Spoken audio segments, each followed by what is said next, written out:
there's a prevailing attitude that art doesn't matter in the real world. But the study of art can enhance our perception and our ability to translate to others what we see. Those skills are useful. Those skills can save lives.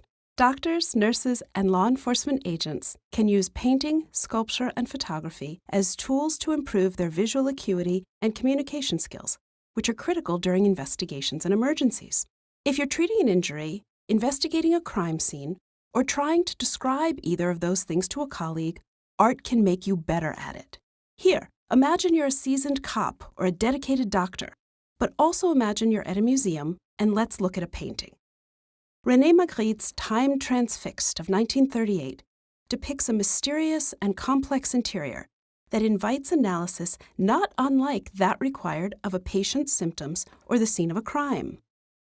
A miniature train, whose origin and destination are unknown, is emerging from a fireplace, and the smoke from the locomotive appears to flow up the chimney as if from the fire that is conspicuously absent below.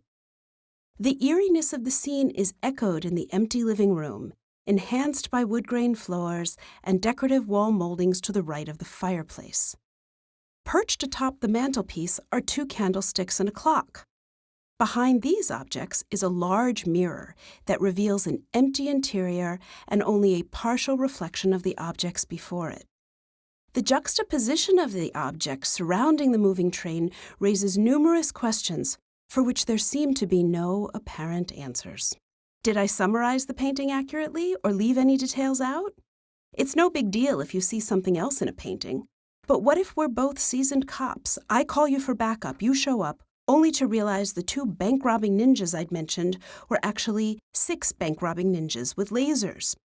Close study of art can train viewers to study thoroughly, analyze the elements observed, articulate them succinctly, and formulate questions to address the seeming inconsistencies. Scrutinizing the details of an unfamiliar scene, in this case the work of art, and accurately conveying any observable contradictions is a critically important skill for both people who look at X-rays and those who interrogate suspects. Let's interrogate this painting, shall we? Okay, Magritte, that's quite a little picture you've painted. But why aren't there any train tracks? Why no fire? What happened to the candles? Why doesn't the fireplace have a little tunnel for the train? It just comes straight through the wall. And the clock says it's about 1:45. But I'm not sure the light that comes through the window at an angle says it's just past noontime. What's this painting all about anyway? That's when you, my trusty partner, hold me back, then I leave. You get Magritte a cup of coffee and keep grilling him to see if this painting would hold up in court. Viewers can provide a more detailed and accurate description of a situation by articulating what is seen and what is not seen. This is particularly important in medicine. If an illness is evidenced by 3 symptoms and only 2 are present in a patient, a medical professional must explicitly state the absence of that 3rd symptom, signifying that the patient may not have the condition suspected. Articulating the absence of a specific detail or behavior, known as the pertinent negative, is as critical as stating the details and behaviors that are present in order to treat the patient. And conspicuous absences are only conspicuous to eyes trained to look for them.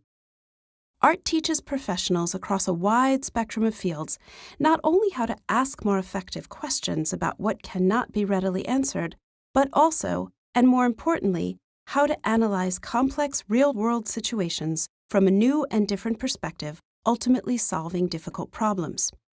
Intense attention to detail, the ability to take a step back and look differently. We want first responders to have the analytical skills of master art historians at least. Art trains us to investigate, and that's a real-world skill if there ever was one.